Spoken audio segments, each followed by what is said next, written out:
and welcome to Future You, the podcast from graduate careers experts Prospects. I'm your host, Emily Slade, and in this episode we look at an exciting part-time course from the Cranfield School of Management.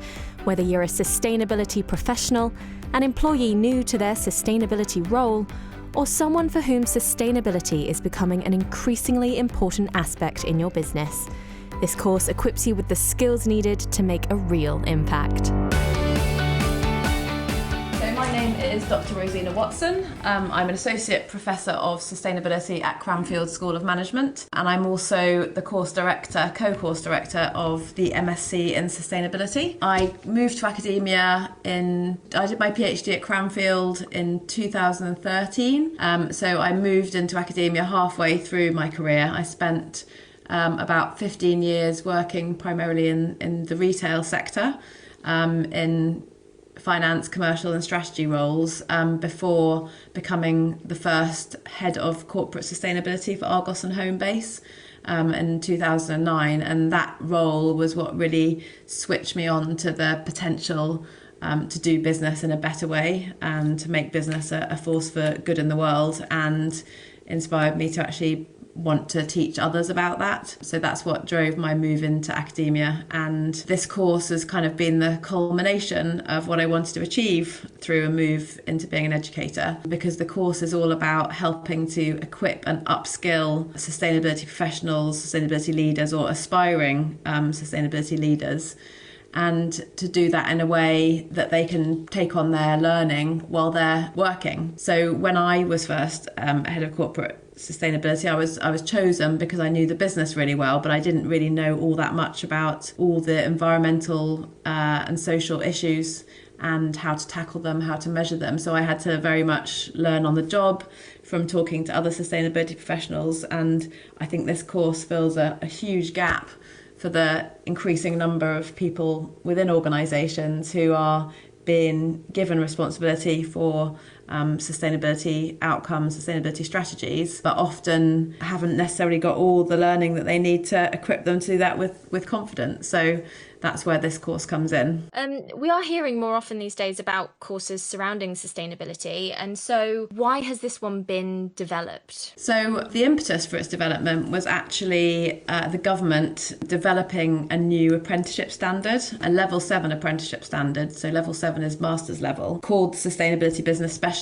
So the government have obviously got a sort of agenda around developing green skills in the UK, and the apprenticeship scheme is a way to offer funding to employers who want to invest in their ongoing education of their employees. So this apprenticeship standard came about, I think it was in May 2020. And myself and a colleague in Cranfield from another school. So I'm in the School of Management, the management school. My colleague is from the School of Water, Energy, Environment, which looks at the more technical and scientific side of the environment and sustainability. We saw this apprenticeship standard and felt that Cranfield was extremely well placed to develop a course that responded to that standard, because in the School of Management I lead teaching and research around sustainability in the context of business. And in Kanisha Garnett's school, the School of Water, Energy and Environment, they're very much focused on the technologies, the innovation that are needed to drive sustainability. So we felt that putting those two skill sets together, we could develop a programme which complied with this apprenticeship standard, which means that employers can send people on the course with very heavily subsidised from the apprenticeship levy, but at the same time we're equipping with the candidates that come on the course with that really essential blend of knowing how to lead for sustainability from a management and people perspective, but also from a technical and scientific perspective. And I think that's what we've achieved. So we're now recruiting for our fourth intake of this programme. So we've got about 110 people on the programme so far across 3 cohorts, and we have a new cohort starting in March. And the programme's attracting such a huge diversity of people, all brought together by their shared passion for this topic and a real desire to make an impact through their organisations into the world, recognising the urgency of the environmental and social problems that we're facing. So we have representation from all sectors really in the UK, so all the way from service businesses, legal, finance organisations, all the way through to really heavy manufacturing. There's people there that make submarines, for example, and people from the food sector, people from the FMCG sector, so fast-moving consumer goods. So all types of sectors represented. Some people on the course are very senior, so we've got directors of sustainability, chief sustainability officers, all the way through to people who are sustainability apprentices, so they're just sort of beginning their sustainability career. And people come from very different places. So some people come from a more engineering background, so they want to learn more how to drive influence organisationally. Some people come from a more general management strategic background, and they want to deepen their sort of specific technical knowledge around sustainability. So the great thing is that everybody brings something to the equation. So it doesn't matter if you've got 2 years experience or 40 years experience, because everyone's experience is different. And the spirit of an apprenticeship is very much that you learn theories and frameworks, but then you apply them in your workplace. So every student has got something to bring, and they also have something to offer in terms of then sharing back what they've done with their learning from each module that they study. So as well as offering potential for, connecting with lots of different world-renowned academics during the course. So each of the 14 taught modules is led by a different academic with a different specialty, a different area of expertise. The students are really finding, learners actually, we call them, students makes them sound too young. The learners are all deriving really huge value from learning from each other and discussing shared problems. So a way in which we try and really encourage that is that learners are divided into learning groups, which they do activities in. Some of their module assessments are group-based assessments, and those groups, one set of groups is deliberately constructed so they're as diverse as possible, so from different industry sectors, different genders, different length of experience. And then they have a second set of groups, which is more industry sector groups. So sometimes they'll do something with the other food sector people all together if they're really trying to focus in on sustainability challenges in a particular sector. So that brings lots of opportunities for peer learning as well as the formal academic learning. And at the end, as I said, each of the 14 modules is assessed, and about 70% of the assessments are applied to the workplace. So for example, in the module that I lead, which is leading sustainable business, we learn all about how to develop a sustainability strategy, how to implement that, including through innovation. And their assessment then is to design and write a proposal for a sustainability oriented innovation in their company. So they're writing a proposal using the tools that they've learned in the module about a particular project or initiative that they would like to propose to their board or their executive team to take forward in their own organisation. So I kind of mark that from an academic perspective, and then many of them will take that project forward in reality. So students kind of comment that the fact that they have to dedicate the time to writing an assessment, but that it's a very practical and applied assessment, means they can then use that piece of work to actually drive change in their business very quickly after doing that piece of learning. Yeah, absolutely. Well, that's fantastic. And then the last thing is at the end of their taught program. So it's a 2.5 year course. You have 2 years of this kind of learning by attending a taught module and then doing assessment. And then at the end, there's 6 months where each learner chooses a particular work-based project that they want to tackle. So it's like a thesis, but it's applied. It is a thesis, but it's applied to their workplace. So that's like a bigger scale project that they can use. They can tackle to fulfil that applied thesis. They're supervised by an academic supervisor, but it's obviously a very kind of collaborative exercise between themselves, their employer, and their academic supervisor, what they choose for that project and then how they tackle it. Out of curiosity, is it individuals that are sort of applying for this course off their own back, or is it often really businesses? Good question, Emily. It's a very good question, Emily. So it is a mixture. It's a mixture, but I'd say probably slightly tilted towards led by the candidate, and then they're bringing their company along. Nice. But the great thing is once one candidate's been on the course from a particular company, some of the companies that are represented are small companies, so they're never going to have like 5 sustainability professionals. They're only going to have 1. But some of the bigger companies have sent one person as kind of like a trailblazer with the view to have others to follow. But then a couple of other companies have taken a more strategic approach to it. So BAE Systems, for example, they've sent 8 students on the first 2 cohort, on each of the first 2 cohorts. So the way they are trying to create their sustainability team of the future, and have specifically recruited people from different areas of the business. So they put out a call saying, we're offering this apprenticeship, please apply if you're interested, and they've deliberately sort of built up this cohort who are learning together, and they will together sort of lead the agenda within BAE Systems going forward. So both approaches. Yeah. And what about studying? How can it be studied? Can they continue working, or do they have to sort of take the time off to complete the course? Everyone's working, so it's you study 1 day a week basically. So this course is an apprenticeship, and that's what makes it eligible for apprenticeship levy funding. But you can also go on it as a non-apprentice. So if for some reason your company doesn't want to do it through the apprenticeship levy, or you are self-employed, you can still come on the course. But it does mean that you have to pay the full cost of the course rather than it being subsidised by the apprenticeship levy. So people are on it from both routes, but regardless of what route they're on, they study in the same way, which is you take every Friday off for studying, and live online teaching is every other Friday. So we teach remotely, so people don't have to travel, and that's for two reasons. One is to reduce carbon footprint of people travelling, and the second is to make the course as accessible as possible. So lots of people who've applied for the course have commented that they've been looking for something they've wanted to study this for a long time, but haven't been able to fit it in with their work, caring, family,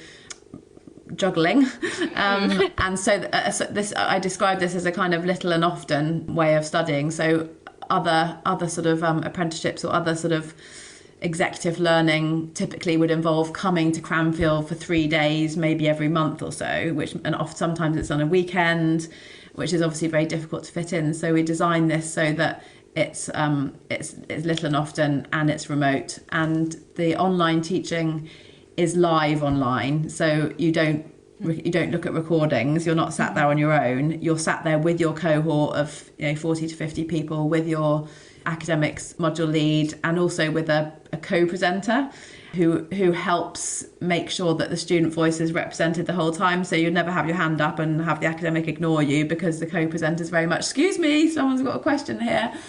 And it's delivered from our Cranfield broadcast and record studios, which are like a proper professional BBC studio. We've got a news desk, we've got a sofa studio.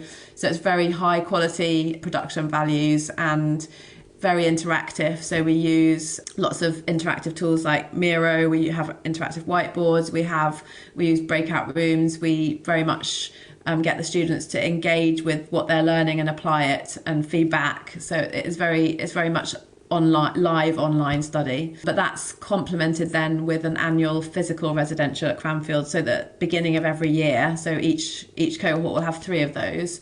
You spend 3 days on campus, staying over, meeting your colleagues, your fellow students, meeting the academics, and doing activities that work better face to face. So we have a personal leadership module which we deliver face to face because it's quite personal.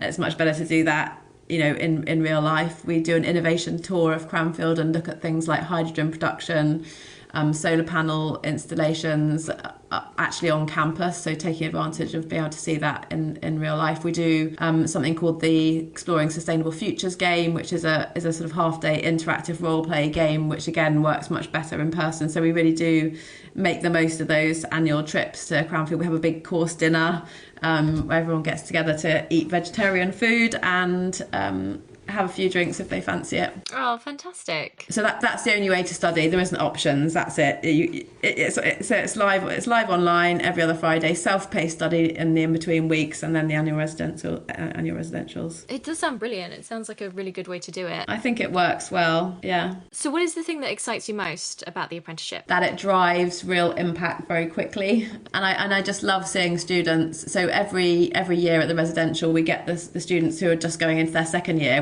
I ask for volunteers for students to share their stories of what they've achieved with their learning over the first year, and that's literally my highlight, because people stand up there and say, I had slight imposter syndrome, I was given more and more responsibility for this stuff, I didn't feel like I necessarily had the foundation, enough of the foundations of learning to really confidently tackle all these things, and now I feel I do. I feel supported. I've got this great network of peers who I can go to if I've got a problem. I've got all these tools and frameworks at my disposal that really have enhanced my credibility at work, that have meant that I'm being invited into meetings that I wasn't invited into before. It's just given me so much ammunition to do my job better and confidence to do my job better. So that's a really big highlight, to hear how people are really using what they learn to kind of improve themselves, but also improve the impact that they have on work, and also the impact they're having beyond work. So quite a few students, as a result of this confidence and knowledge that they're building, have now set up like industry sustainability groups. For example, we've got a guy who works for a local brewery. He's now set up a group of local breweries that are all trying to tackle sustainability stuff together, because they've got a bigger voice as a group of small breweries than they would standing alone. So people are driving impact beyond even their own organisations into the sector. Some people are even starting to influence sort of policy by lobbying government on issues. So that's what's really exciting, I think. And I understand it. And sorry. Yeah, I was going to mention I was going to mention that point. That was super exciting when I got the email saying that this apprenticeship was recognised as part of the King's coronation celebrations for its contribution to green skills development in the UK. That was obviously a big highlight, but it's not really me that's doing that. It's the people on the students on the course who are achieving that. So, what does that mean to be recognised? Is that just sort of like an acknowledgement from the monarch? Yes, we just get a logo that we can. It's an acknowledgement by the monarch in terms of you're contributing to something that's really key to the UK moving forward, and we can use the logo. Amazing. Yeah. So the practical questions, funding that's available. Yeah. So the course cost is £18,000 for the whole 2.5 year course, and companies can fund £11,000 of that through the apprenticeship levy. So there's only £7,000 to pay out of the company's own pocket. Your next cohort is starting September this year? No, March the 5th. Yes, but the applications have just closed for that cohort. So in the next week or so, we'll be opening applications for the one after that, which is September the 17th this year. Incredible. Is there anything else that you wanted to say about it? I would like to say that I think don't be put off if you think you've either got too much expertise already or too little. I think we have people at both ends, so do reach out and get in touch and sort of explore whether you think this is the right course for you. So if you think you've got too little experience, you're probably just underestimating what you know and what you've done. And if you've got too much experience, I think we find some people have deep experience in some areas of sustainability, but even so, the course has allowed them to really widen and broaden their expertise across different elements of sustainability. The other thing to say is our typical eligibility criteria are that you have a prior undergraduate degree. But if you haven't got an undergraduate degree, but you've got a sort of decent length of experience of working, so between 5 and 10 years of working, because we're very much a practitioner-oriented university, we can take that into account, and we do accept people who haven't got undergrad degrees if they can demonstrate that they've developed the skills for master's level study elsewhere in their career. Fantastic. Well, thank you so much for your time today. Pleasure. Thanks, Emily. Thanks again to Rosina for her time. If you want to find out more, you can head to the Cranfield School of Management website or click the links below. Make sure to give us a follow wherever you get your podcasts. If you want to get in touch, you can email us at podcast@prospects.ac.uk or find us on Instagram and TikTok. All the links are in the description. Thanks very much for listening, and we'll see you next time.